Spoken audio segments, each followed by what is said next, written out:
Escuchar sobre delitos es algo de todos los días. Sin embargo, ¿sabemos qué es un delito? En Enterarse, presentamos ¿qué es un delito? En principio, la libertad de nadie puede ser violada, según establece nuestra propia Constitución. Sin embargo, la comisión de un delito permite que el Estado pueda limitar esa libertad. En términos muy simples, un delito es una conducta sancionada por el Estado, por lo general con la cárcel. Sin embargo, entender de qué se trata es un poco más complejo.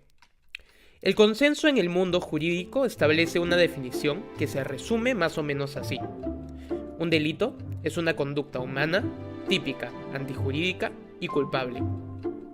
Veamos esto por partes. Lo primero es que es una conducta humana, es decir, si bien un animal puede fácilmente matar a una persona, no es un delito. Lo segundo es que debe ser un acto ejercido voluntariamente. Es decir, una persona que actúa en un estado de inconsciencia no puede cometer un delito. Por ejemplo, quien en un estado de sonambulismo roba a otra persona, actúa de forma involuntaria. En una circunstancia como esta persona debe probar su estado de inconsciencia. Luego, si por un acto reflejo una persona gira su auto para evitar un peligro y atropella y produce daños a otra, tampoco habrá delito, pues un acto reflejo carece, para efectos penales, de voluntad.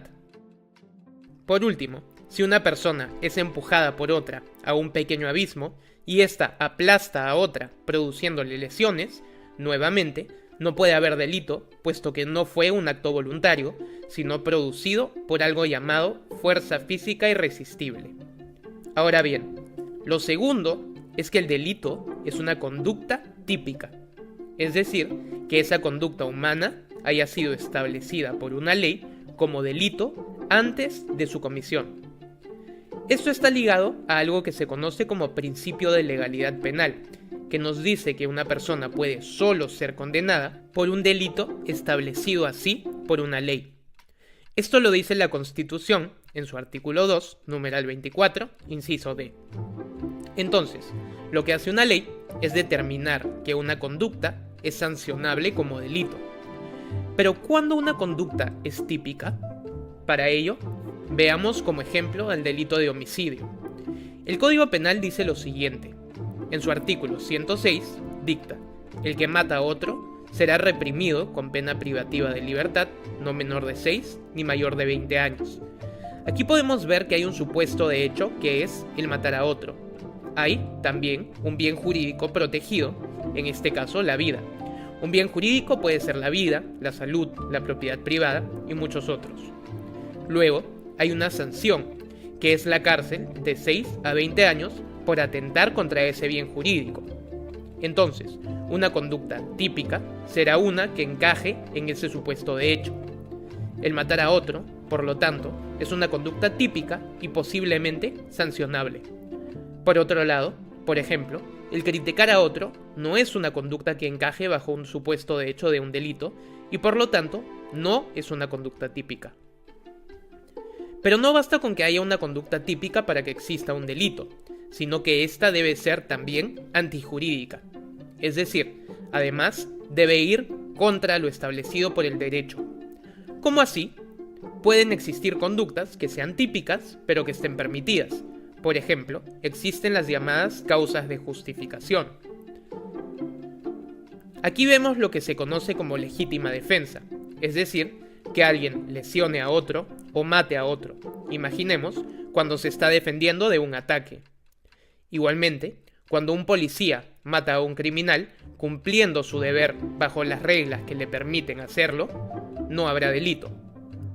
Adicionalmente, un médico, con el consentimiento de una persona, puede realizar cirugías, por ejemplo, lo que necesariamente va a producirle lesiones, lo que también está permitido.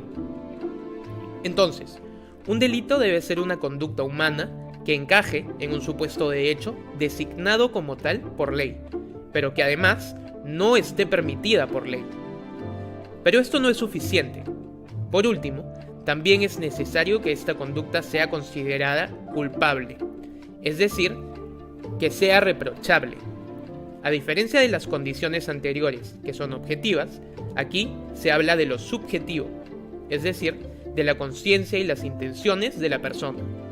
Aquí se analiza si la persona actuó con dolo o actuó con culpa. Cuando alguien actúa con dolo, en términos generales, significa que sabía lo que estaba haciendo y además quería conseguir el resultado. Es decir, la persona sabía que le estaba disparando a la otra persona y además quería matarla. Esto es el dolo directo.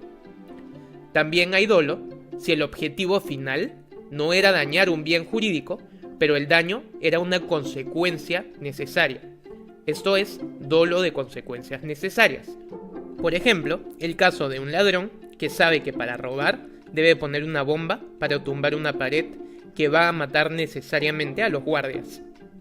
También hay dolo eventual si es que el sujeto no necesariamente quería producir el resultado, pero sabía que sus acciones podían llevar a ese resultado y no le importó seguir adelante. A esto se le llama dolo eventual. Por ejemplo, una persona que atropella a otra para causarle daño, aunque no quería matarla. Aún así, la atropella a toda velocidad y la mata. Aquí puede decir que actuó con dolo por el menosprecio hacia la vida de la otra persona. Por otro lado, en la culpa, el sujeto no buscaba el resultado, pero su descuido devino en la afectación de un bien jurídico. El ejemplo típico aquí es el médico que, sin darse cuenta, dejó una gasa dentro del cuerpo de un paciente operado y éste fallece por una infección.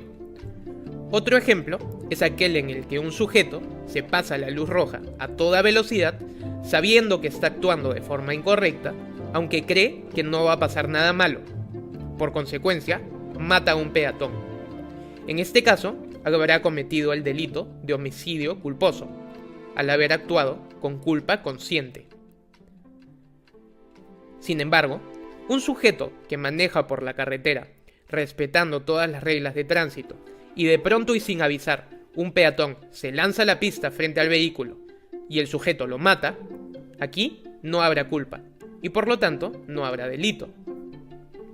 Ahora, uno solo puede ser sancionado por actuar con culpa cuando el delito está establecido así por ley. Por ejemplo, no existe el robo culposo. Esto es, de forma muy general, qué es y cómo se determina si una conducta es delito. Un delito es una conducta humana, típica, antijurídica y culpable. Si no concurren estas condiciones, no habrá delito.